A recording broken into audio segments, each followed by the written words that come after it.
out with since it's developed by Manley and Associates. They also made the absolutely dreadful King Arthur and the Knights of Justice, a crappy top-down adventure game. I will say this one's at least not as bad as that game, but it's still not that great either. It's not terrible, but it's got some big-time problems that hold it back from being worth seeking out. One major thing this game does have going for it right off the bat is the Pink Panther theme. It always amazes me how certain licensed games out there, like Inspector Gadget for Super Nintendo or even Superman for N64, do not have their own theme music featured, so at least the Pink Panther theme is here, and it sounds pretty good.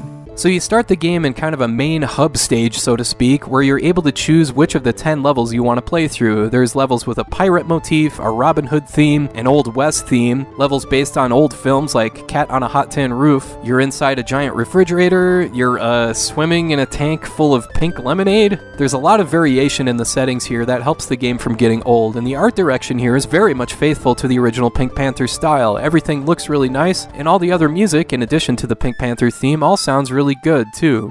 The actual gameplay here is where stuff starts to get a bit murky. There are some ideas here that I like and some that I don't. For starters, every level here is huge. Normally you just make your way to the right, but sometimes it's like, where the hell is the exit? You do have these coins you collect that can help you out. You use them in these toll boxes that will either unlock a bridge or some stairs or an umbrella to help you float all the way to the top of the level, so that's kind of cool. Your health is represented as a hat, and the fancier the hat, the more health you have. But if you take damage without wearing a hat, you lose a life. You start out with 3 lives, but there's plenty of bonus areas you can find where you can get tons of extra points to earn extra lives. My biggest issue with Pink Goes to Hollywood is the imbalance of speed between your character and your surroundings. The developers seem to be dead set on making Pink Panther some kind of Sonic-type character because he's equipped with a run button that makes him sprint across the screen. And you have to use this because there are many, many jumps across these gigantic levels that require you to run to make them. The problem is that your character sprite is so big and lanky that it makes it easy to take damage from enemies. Too many times you just feel like you're flailing out of control. You'll start running and then all of a sudden you'll notice an enemy, you try and react, and before you'll know it, it's too late. It reminds me of how the Roadrunner controls in Death Valley Rally. It's just poorly done. There's also plenty of enemies that can hit you from off screen as well. Ugh.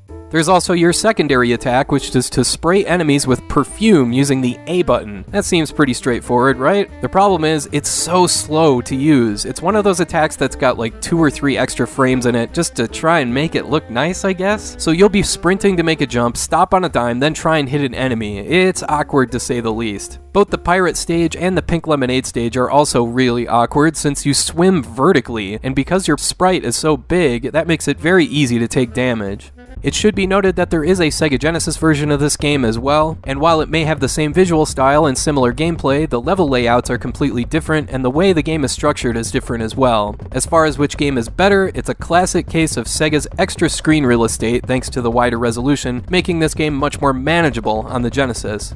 But that's not to say that the Super Nintendo edition of Pink Goes to Hollywood isn't necessarily bad. It's got some solid ideas like tracking down coins to unlock certain areas or searching for bonus areas. All the different settings look nice and the music is well done. It's just that the run mechanic and your basic attacks are really rough around the edges and really could have used a bit more polish. I don't think it's quite as good as something like Inspector Gadget or even Super Widget, but it's definitely not as bad as some of the worst stuff on the system. It's not great, but it's not terrible either.